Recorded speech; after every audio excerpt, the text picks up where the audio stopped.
నమస్కారం, leader Bhaskar news కి స్వాగతం. హెడ్లైన్ చూద్దాం.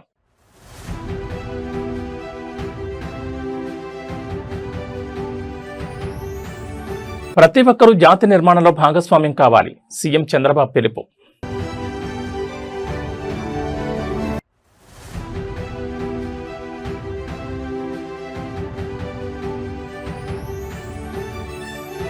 మంగళగిరి క్యాంపు కార్యాలయంలో డిప్యూటీ సీఎం పవన్ కళ్యాణ్తో అధికారుల భేటీ.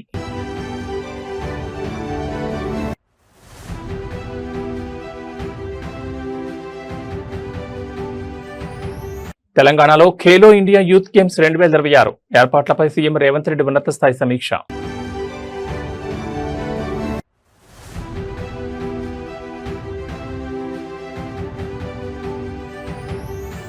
రేవంత్ రెడ్డి ప్రభుత్వంపై కేటీఆర్ తీవ్ర విమర్శలు. 200 కోట్ల భూమిని 7 కోట్ల కట్టబెట్టారనే ఆరోపణ. ఇక డీటెయిల్స్ చూస్తే, అమరావతి సచివాలయంలోని ఆర్టీజీఎస్ కేంద్రం నుంచి వివిధ ప్రభుత్వ శాఖల పనితీరుపై ముఖ్యమంత్రి చంద్రబాబు నాయుడు ఉన్నత స్థాయి సమీక్ష నిర్వహించారు. రాష్ట్ర ప్రగతిలో ప్రతి ఒక్కరిని భాగస్వామ్యం చేస్తూ పార్ట్నర్స్ ఇన్ నేషన్ బిల్డింగ్ కార్యక్రమాన్ని విస్తృతంగా ముందుకు తీసుకెళ్లాలని అధికారులకు స్పష్టమైన ఆదేశాలు జారీ చేశారు. ఈ సమీక్షలో సీఎం చంద్రబాబు మాట్లాడుతూ అధికారులు, ఉద్యోగులు, ప్రజలు అంతా కలిసికట్టుగా జాతి నిర్మాణంలో భాగస్వాములు కావాలని ఆకాంక్షించారు. ప్రభుత్వ సేవలను ప్రజలకు మరింత సులభంగా, పారదర్శకంగా అందిస్తే అది నిజమైన జాతి నిర్మాణాన్ని సహకరించడమేనని వెల్లడించారు. ఈ ప్రతిష్టాత్మక ఆలోచనను ప్రతి ఒక్కరూ బాధ్యతగా తీసుకుని ప్రజల్లోకి బలంగా తీసుకెళ్లాలని సూచించారు.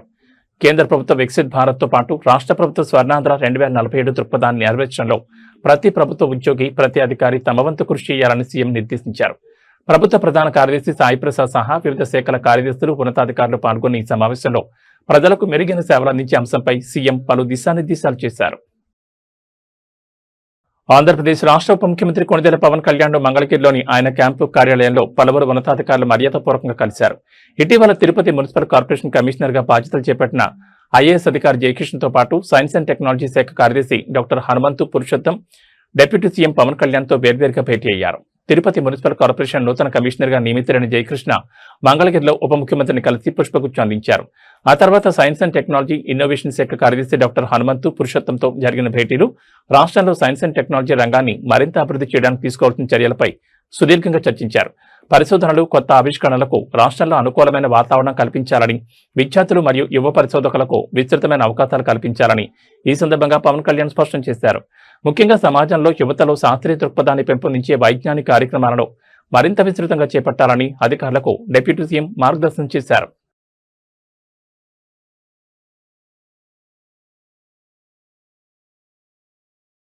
తెలంగాణ ప్రభుత్వం అత్యంత ఆతిథ్యం ఇవ్వనున్న ఖేలో ఇండియా యూత్ గేమ్స్ 2026 పోటీలను జాతీయ స్థాయిలో ప్రతిష్టాత్మకంగా నిర్వహించాలని ముఖ్యమంత్రి రేవంత్ రెడ్డి అధికారులను ఆదేశించారు.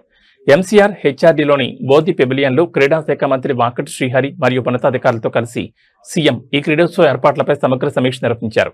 ఈ సమీక్ష సమావేశంలో సీఎం రేవంత్ రెడ్డి మాట్లాడుతూ ఈ ఏడాది డిసెంబర్లో ఖేలో ఇండియా పోటీలను నిర్వహించేలా విస్తృత ఏర్పాట్లు చేయాలని సూచించారు. హైదరాబాద్లోని అన్ని ప్రధాన స్టేడియాల ప్రస్తుత పరిస్థితిని క్షేత్రస్థాయిలో పరిశీలించి భవిష్యత్ అవసరాలకు అనుగుణంగా శాశ్వత ప్రాతిపదికన మౌలిక వసతులను అభివృద్ధి చేయాలని స్పష్టం చేశారు. ఇందుకు అవసరమైన నిధులను తక్షణమే విడుదల చేసేందుకు ప్రభుత్వం సిద్ధంగా ఉందన్నారు. మొత్తం 20 రకాల క్రీడా విభాగాల్లో ఈ పోటీలు జరగనున్నందున ప్రతి విభాగానికి తగ్గట్టుగా ప్రదేశాలను కేటాయించాలని ఆదేశించారు. ప్రారంభోత్సవం ముగింపు వేడుకల్లో ప్రముఖ క్రీడాకారులు, సినీ ప్రముఖులను, తెలంగాణ అర్జున అవార్డు గ్రహీతలను భాగస్వాములను చేయాలని తెలపగా సమావేశంలో ప్రభుత్వ సలహాదారు K R K Rao, SATS chairman Shivasena Reddy, special CS JS Ranjan పాల్గొన్నారు.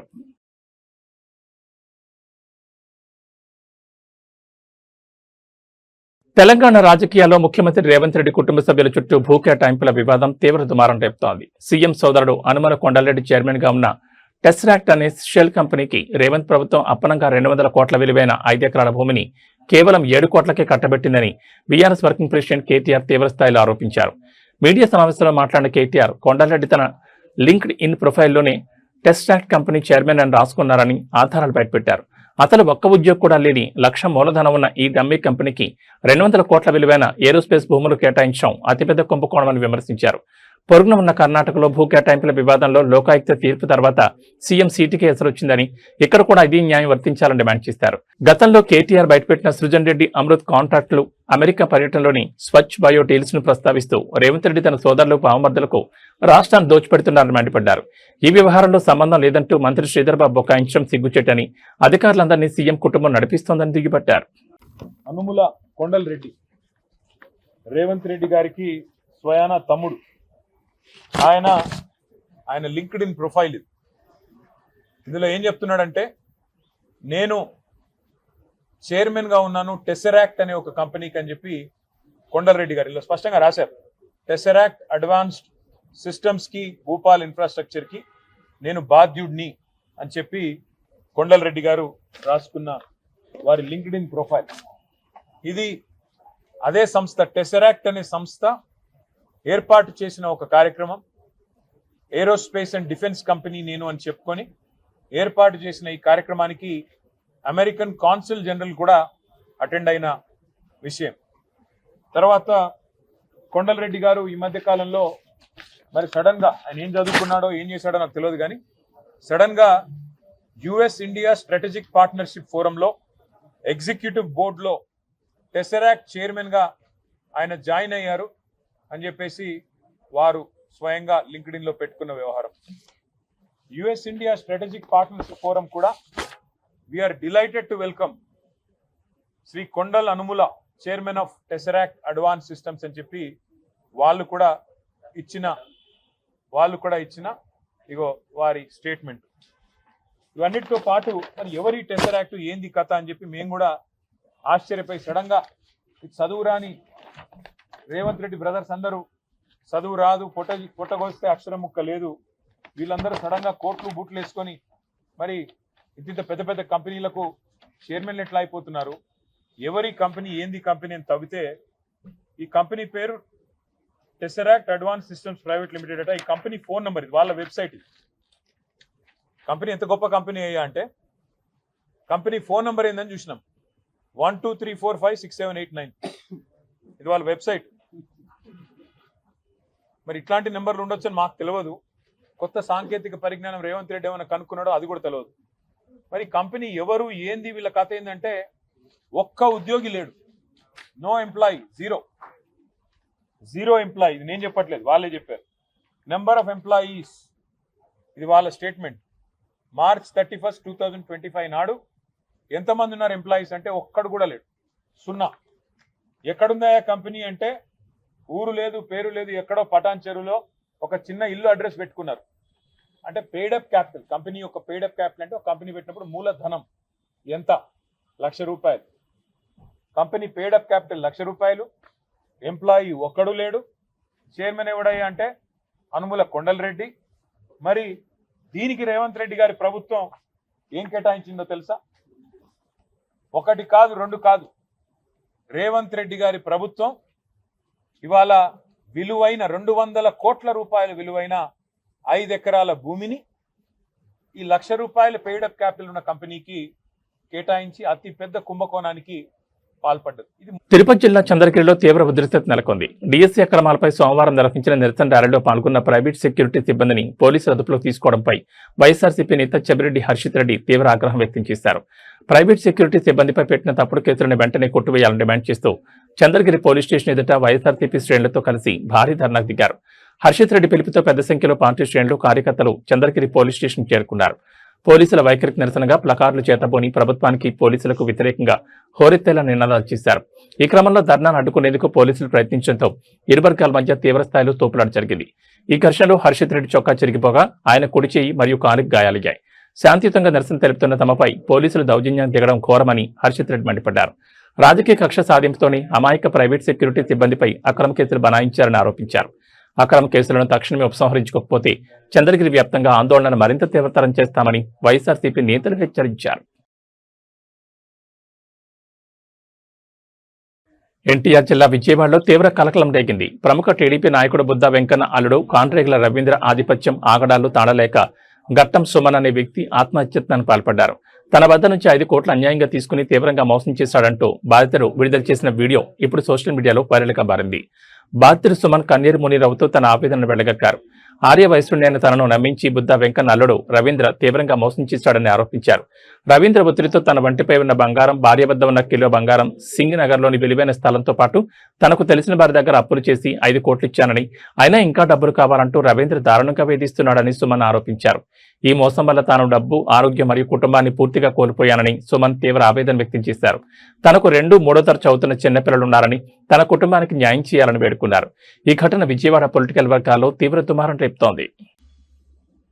నమస్తే అండి, నా పేరు గట్టం సుమన్. నేను అందరికీ తెలిసిన వ్యక్తిని. నేను ఇవాళ సర్వనాశనం అయిపోయా. దానికి కారణం బుద్ధ వెంకన్న అల్లుడు కాండ్రేకుల రవీంద్ర వల్ల సర్వనాశనం అయిపోయా. నా దగ్గర 5 కోట్ల రూపాయలు అన్యాయంగా తీసుకున్నాడు. నేను ఒక ఆర్య వయస్సుని చెప్పి నన్ను మోసం చేసి టూ మచ్గా ఎలాగంటే అలాగ నన్ను బ్లేమ్ చేసి, మోసం చేసి, నన్ను అన్యాయం చేసి, నా సొమ్ము తీసుకొని నన్ను ఇబ్బంది పెడతాడండి.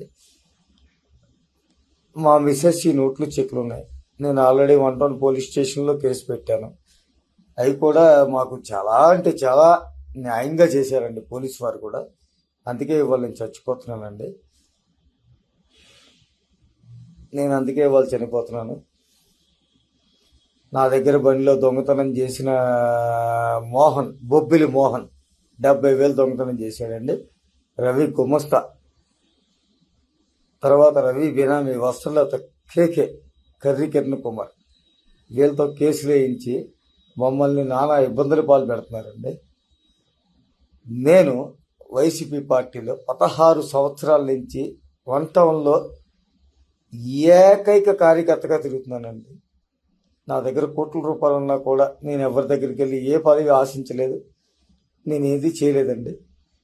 కానీ జగనన్న నన్ను, నా కుటుంబాన్ని రోడ్లు పాలు చేసింది బుద్ధ వెంకన్నల్లుడు కాండ్రేకుల రవీంద్ర. ఏ గవర్నమెంట్ ఉన్నా సరే అమ్మవారి గుళ్ళో కాంట్రాక్టులన్నీ వాళ్ళే, అమ్మవారి గుళ్ళో వడ్డీ వ్యాపారాలు చేసేది వాళ్ళే. మీరు కనుక్కోండి, విచారించండి. కానీ నేనైతే చనిపోతున్నానండి. నా భార్య పిల్లల్ని అన్యాయం చేసి చనిపోతున్నాను. నా అన్నదమ్ముడు నన్ను క్షమించాలి, నా భార్య నన్ను క్షమించాలి. నా పిట్టలు, చిన్న పిల్లలు, 3rd క్లాస్ 2nd క్లాస్. నేను ఈ రోజున ఈ డెసిషన్ తీసుకోవడానికి కారణం కూడా ఏంటంటే నాకు ఎవరు సాయం చేయట్లా. అన్ని విధాల సర్వనాశనం అయిపోయాను. ఓ పక్కన డబ్బు కోల్పోయా, ఓ పక్కన ఆరోగ్యం కోల్పోయా, ఓ పక్కన కుటుంబ అండదారులు కోల్పోయా, అన్నీ కోల్పోయా. కేవలం 1 and only బుద్ధ వెంకన్నల్లుడు కాండ్రేకుల. హైదరాబాద్ ఎల్బీనగర్ పోలీస్ స్టేషన్లో విధుల్లో ఉన్న కానిస్టేబుల్ సాయి కుమార్ ఆత్మహత్య వ్యవహారం తీవ్ర సంచలనంగా మారింది. సాయి కుమార్ది ఆత్మహత్య కాదని పై అధికారులే హత్య చేసి ఆత్మహత్యగా చిత్రీకరిస్తున్నారని మృతుడి కుటుంబ సభ్యులు తీవ్ర ఆరోపణలు చేశారు. తమకు న్యాయం చేయాలంటూ బాధితుడి బంధువులు ఎల్బీనగర్ పోలీస్ స్టేషన్ ఎదుట భారీ ఆందోళన దిగారు. పోలీస్ స్టేషన్ వద్ద కానిస్టేబుల్ సాయి కుమార్ తల్లి మీడియా ముందు కన్నీరు మున్నీరయ్యారు. సారు వాళ్లు గత వారం రోజులుగా తన కొడుకును తీవ్రంగా టార్చర్ చేస్తున్నారని, కొడుకు ఫోన్ చేసి బాధపడ్డాడని ఆమె ఆవేదన వ్యక్తం చేశారు. ఉరి వేసుకుంటే రక్తం ఎలా వస్తుందని ప్రశ్నించిన కుటుంబ సభ్యులు తాము రాకముందే మృతదేహాన్ని ఆసుపత్రికి తరలించారని, కనీసం డెడ్ బాడీని కూడా చూపించడం లేదని మండిపడ్డారు. ఈ ఘటనలో ఒక సీఐ సార్పై తమకు బలమైన అనుమానాలున్నాయని, ఆయన కనీసం బయటకొచ్చి మాట్లాడడం లేదని బాధిత కుటుంబ సభ్యులు ఆరోపించారు. ఎల్బీనగర్ స్టేషన్ ముందు కుటుంబీకులు, బంధువులు ఆందోళన చేపట్టడంతో అక్కడ తీవ్ర ఉద్రిక్తత నెలకొంది. ఉన్నతాధికారులు జోక్యం చేసుకుని విచారణ జరిపించాలని బాధితులు డిమాండ్ చేస్తున్నారు.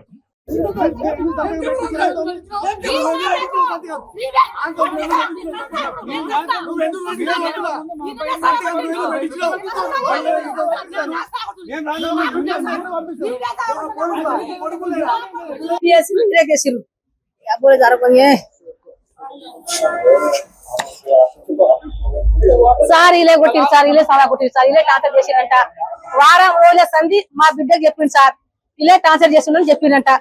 ఇలా సాదా కొట్టి ఊరేసిర్రు. ఆ ప్యాన్ వంగిందా, ఉచ్చబోసిండా, ఎరిగిండా, ఏం చేసిండా కొడుకు? ఉర్రి వేసుకుంటే ఎరగతాడు, ఉచ్చబోసుకుంటాడు. ఏమైనా అయిందని చూడు సార్, మీరు చెక్ చేయండి. రక్తం ఎట్లొచ్చింది ఆ కొడుకుని, రక్తం ఎట్లొచ్చింది? ఎట్లా చంపిరు నా కొడుకు, చిన్న ఏజ్ నా కొడుకు. నేను కరెక్ట్గా బాధ చేసేసాను, బాధ పెట్టి పంపించిన. ఇంత బాధ చేసాడు కొడుకు, ఇంత కష్టం చేసాడు నా కొడుకు. నేను కష్టం చేసి బతుకున్నా నా కొడుకు, చిన్న ఏజ్ సార్ నా కొడుకుది. సావా కొట్టి ప్యాన్ మీద పాన్ వేసి ఊరి కట్టిను. ఇలా సావా కొట్టిను, ఇలా సావాలని అలా పేరు అని పేరు పడాలని అలా ఊరి పెట్టి అలా చేసారు. అల్లే ఊరి వేసి అల్లే సావా కొట్టిను. నేను ఇలా చేస్తా, అలా పెట్రోల్ చేసి అలా పెడతా. నేను ఇలా చేస్తా, అందరి మీద పెట్రోల్ పోస్తా. ఇండ నేను చేస్తా, ఇలా పెట్రోల్ తెచ్చిన కున్నా ఇంత ఇలా ఇండ నేను ఇండ చేస్తా. ఇలా అలా తండ్రి అలా అలా తల్లి ఇండ చేస్తున్నాం. ఇలా ఇలా పని చేస్తున్నా. 3 గంటలకు వచ్చింది సార్ ఫోన్, ఇటుకెళ్ళి ఎస్ఐ సార్ ఫోన్ చేసిండ. వస్తేనే ఉన్నాం సార్. మాకన్నా ముందు ఎట్లా తీసుకెళ్ళిండ్రు, మేము రాకన్నా ముందు ఎట్లా తీసుకోపోయినా కొడుకుని నా కోరిన చూపెట్టాలి కదా సార్, నా కొడుకుని చూడాలి కదా సార్. వస్తేనే ఉన్నాం కదా సార్, 4 గంటలకి వచ్చినాం సార్. మేము మా ముందు ఎట్లా తీసుకోపోయిర్రు. హాస్పిటల్ వేసి ఫోన్ చేసింది సార్. అయితే ఏం చెప్పలేదు సార్, ఇక ఏం కాదమ్మా సాయికి హాస్పిటల్ వేసినాము అని చెప్పిండు. ఇక ఊరిని వేసిర్రు, రక్తం ఎట్లా వెళ్ళింది సార్, ఊరిని ఎట్లా పెట్టిర్రు. ఎందుకు తాడు కూడా కోసిరు కదా సార్, చెల్లెదు తువాల ఉంది కదా సార్, దాన్ని కూడా కోసిరు. రక్తం వచ్చింది, ఉర్రి వేసుకుంటే ఎరక్తారు సార్, ఉత్తర వస్తారు సార్, అన్ని చేస్తారు. దాంట్లో ఏం ఉండదు చూడు, మీరు చెక్ చేయండి సార్. ఏం కాదు, నా కొడుకు ఇలే చంపిరు, ఇలే ఉర్రి పెట్టిరు, మళ్ళా ఇలే తాడు కోసిరు, మళ్ళా ఇలే చేసిరు సార్, ఇలే జావా కొట్టిర్రు. నాకేం తెలుసు సార్, నేనేం చెప్పాలి, నేను ఇక్కడ ఉన్నానా సార్. నైట్ బిడ్డని తెలుసు సార్, బిడ్డకు ఫోన్ చేసి మాట్లాడతా సార్. మళ్ళా 9 గంటలకు గట్టిగా మాట్లాడిండు. ఫోన్ పే పైసలు కొట్టి రేపిస్తామన్నాడు. మళ్ళా మంచిగా సీజన్ బుక్ కూడా చెప్పిండు. రాత్ర మంచిగా ఉన్నాడు, తిన్నాడు, మంచిగా వచ్చిండు, 50 కూడా వచ్చిండు చెప్పిండు. ఇలే సావా కొట్టి సార్ నా కొడుకుని సావా కొట్టి ఊరేసిర్రు. నేను అంటున్నా సార్, నేను ఎట్లా ఇంటున్నా అంటున్నా గిట్లా అంటున్నా. ఉరి వేసుకుంటే రక్తం ఎట్లా వస్తుంది, మేము చూడొచ్చుగా, మాకు చూపెట్టాలిగా. మాకన్నా ముందుకు హాస్పిటల్ తీసుకుపోయిర్రు, ఉస్మానియా తీసుకుపోయిర్రు. నమ్మకన్నా ముందే మేము చూడాలి కదా సార్. మా పెద్ద కొడుకు వచ్చింది కదా సార్, ఇన్నే నానే తీసుకెళ్ళాలిగా, అందుకు తీసుకుపోవాలిగా. ఎట్లా తీసుకెళ్ళి సార్? ఉంది సార్, ఉంది ఉంది ఉంది. టార్చర్ వేసి ఇంకా బాగానే వారం రోజులు టార్చర్ పెట్టుకుంట. ఎందుకని టార్చర్ చేసిండ్రు, అందుకని నా కొడుకు టార్చర్ పెట్టిర్రు. నాకు తెలియదు సార్, పెట్టిన బిడ్డ ఫోన్ చేసిందట. ఈ సారు నాకు టార్చర్ చేస్తున్నా. తిరుపతి జిల్లా శ్రీకాళహస్తిలో గంజాయి మొక్కల ఆకడాలు మితిమీరిపోతున్నాయి. గంజాయి మత్తులో ఆకతాయిలు ఏకంగా విధి నిర్వహణలో ఉన్న పోలీస్ కానిస్టేబుల్ పైనే కత్తితో దాడికి దిగడం తీవ్ర కలకలం రేపింది. రైల్వే స్టేషన్ సమీపంలో జరిగిన ఈ ఘటన స్థానికంగా తీవ్ర భయాందోళన గురిచేసింది. పోలీసులు తెలిపిన వివరాల ప్రకారం తన ల్యాప్టాప్ పోయిందంటూ ఓ యువకుడు డయల్ 100కు కాల్ చేయడంతో హెడ్ కానిస్టేబుల్ రమణయ్య వెంటనే రైల్వే స్టేషన్ సమీపానికి చేరుకున్నారు. అక్కడే అనుమానాస్పదంగా సంచరిస్తున్న 2 వ్యక్తులను విచారించిన కానిస్టేబుల్ వారి వద్ద ఉన్న ఫోన్ను స్వాధీనం చేసుకునేందుకు ప్రయత్నించారు. దీంతో గంజాయి మత్తులో ఉన్న ఆ నిందితులు హెడ్ కానిస్టేబుల్ కాలర్ పట్టుకుని కత్తితో బెదిరిస్తూ తీవ్రంగా దాడికి తెగబడ్డారు. దాడికి పాల్పడిన నిందితులను కొండమెట్ట ప్రాంతానికి చెందిన జితేంద్ర మరియు శ్రీనివాసులుగా పోలీసులు గుర్తించారు. హెడ్ కానిస్టేబుల్ పై దాడికి దిగి విధులు నిర్వహించకుండా అడ్డుకున్న నిందితులపై పోలీసులు వెంటనే హత్యాయత్నం కేసు నమోదు చేశారు. శ్రీకాళహస్తి పరిసర ప్రాంతాల్లో గంజాయి విక్రయాలు, చట్ట వ్యతిరేక కార్యకలాపాలపై కఠిన చర్యలు తీసుకుంటామని అధికారులు హెచ్చరించారు.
ఉత్తరప్రదేశ్లోని ప్రతిష్టాత్మక నోయిడా ఇంటర్నేషనల్ ఎయిర్పోర్ట్ను భారీ వర్షం ముంచెత్తింది. కొండపోతగా కురిసిన వర్షానికి విమానాశ్రయ ప్రాంగణంలోకి భారీగా నీరు చేరడంతో చెరువును తలపించే పరిస్థితి ఏర్పడింది.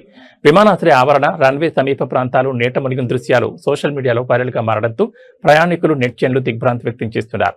జబార్ సమీపంలో నిర్మించిన ఈ గ్రీన్ఫీల్డ్ ఇంటర్నేషనల్ ఎయిర్పోర్ట్లో సరైన డ్రైనేజ్ వ్యవస్థ లేకపోవడం వల్లే నీరు బయటకు పోలేక లోపలికి చేరుకుందనే విమర్శలు వ్యక్తమవుతున్నాయి. కురిసిన వర్షధాటికి విమానాశ్రయ ఆవరణలో రాకపోకలు సాగించే మార్గాలు పూర్తిగా జలమయమయ్యాయి.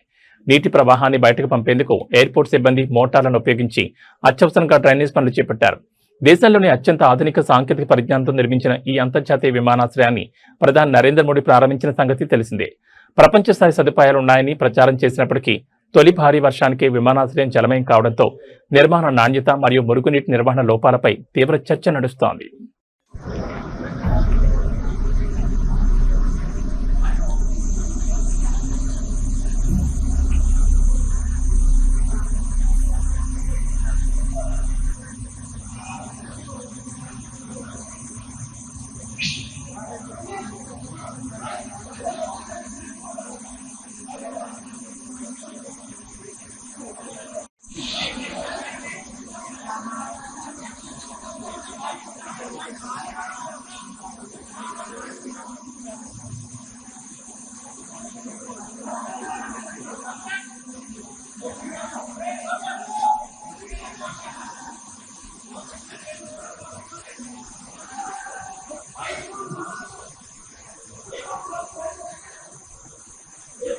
గుజరాత్లోని అహ్మదాబాద్లో తీవ్ర దిగ్భ్రాంతికర ఘటన వెలుగులోకి వచ్చింది. ఒక బహుళ అంతస్తుల భవనంలో పనిచేస్తున్న సెక్యూరిటీ గార్డ్ అక్కడే ఉన్న ఓ యువతిపై అత్యంత దారుణంగా అత్యాచారానికి పాల్పడ్డాడు.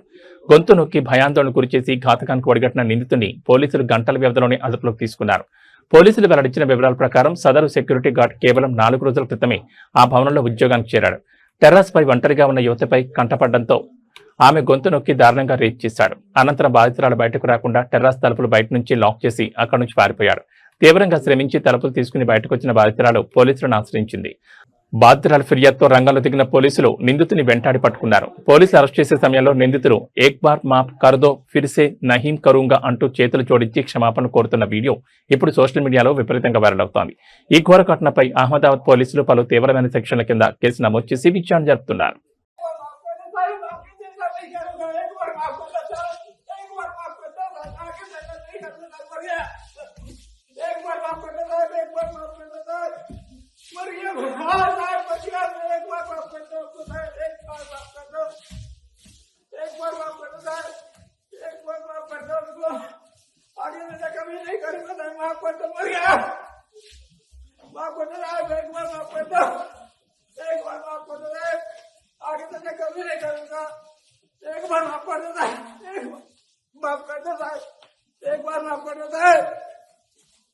ఆషాఢ మాసం ముగిసి పవిత్ర శ్రావణ మాసం ప్రారంభమైన వేళ పత్తిడి ప్రియులకు బంగారం, వెండి ధరలు ఊహించని షాక్ ఇస్తున్నాయి. పండుగలు, శుభకార్యాల సీజన్ ప్రారంభమవడంతో భాగ్యనగర్ బులియన్ మార్కెట్లో పత్తిడి ధరలు ఒక్కసారిగా భారీగా ఎగబాకాయి.